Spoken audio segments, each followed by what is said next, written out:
dawn of a new era. An era that will mark the beginning of a time where consumers will see the long-used fuel petrol fade away. It's now diesel's time to shine.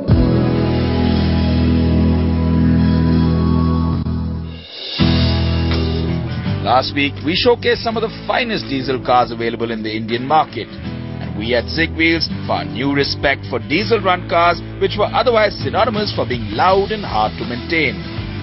But even we weren't sure how things would turn out this week. I really don't know what's wrong with the world today, because all manufacturers are doing is bringing out either diesel cars or low-capacity cars.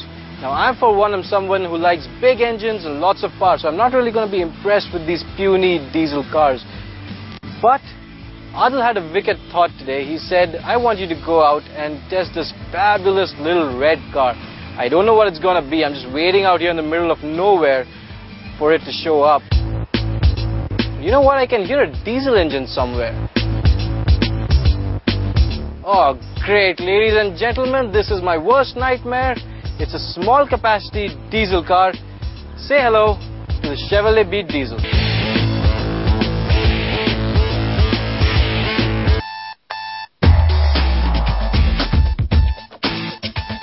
A few minutes into the drive, and he was already starting to get impressed by this small capacity car. All thanks to its new 936cc engine for India that provides a commendable 58.5 PS of power and an astonishing 150 Nm of torque, taking the car to a top speed of 152 km/h. Now, this is a 1-liter engine, which means it's pretty low on capacity. But the Beat Diesel isn't about performance, and it's not about top speed. It's all about the drivability. You can slot this car into any gear, and the car is just going to keep on going ahead. And while at it, it's going to give you 14 kilometers in the city per liter and 23 kilometers per liter on the highway. Now, those are real-world test condition figures, which surprisingly are pretty close to the ARAI claimed mileage. The car has very little NVH seeping into the cabin, though it is pretty noisy on the outside. And the funny bit is, I expected this car to be a dud when I came in to drive it in the morning, but it isn't. In terms of ride quality, the car is fitted with hydraulic suspensions to take the strain of a heavier diesel engine, and some very innovative technologies like aluminium bed plates for the cast iron cylinder block and balancer shafts that successfully help reduce noise levels of the otherwise loud diesel engine. So the Beat was always a good car to drive, but with the Beat Diesel, with the heavier engine, what they've done is they've introduced new gas-charged shock absorbers on the front, and they've widened the footprint of the tires. It's now running 165/65 R14 Goodyear tires, which means the ride quality has tremendously gone up. This car, the Beat Diesel, is more suited to Indian conditions than the petrol ever was.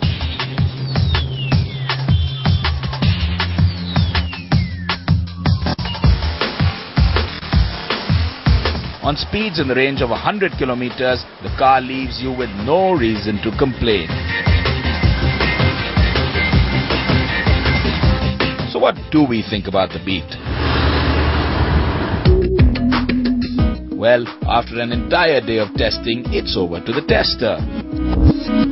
When I started the day today, I was really skeptical about how a small capacity diesel car would perform. And then the Chevrolet Beat Diesel came in. It's a really nice car, small on the outside, loads of space on the inside. Great engine, even though it's a 1-liter, small unit, very drivable, and very, very fuel efficient as well. Prices start at 4.3 lakhs ex-showroom in Delhi and go all the way up to 5.45 lakhs for the fully loaded version, and that's including everything you could think of. I don't see any reason why somebody looking for a nice, cheap, easy to maintain, fuel efficient car shouldn't go for the Beat Diesel, especially if he's doing his rounds more in the city and sometimes on the highways. It's not a bad performer on the highways either, but not really the car you'd want to be on the highways all the time with. It's quite a bargain actually, and more than being a segment changer, the Beat Diesel is actually a perspective changer. So there you have it, the new Chevrolet Beat Diesel.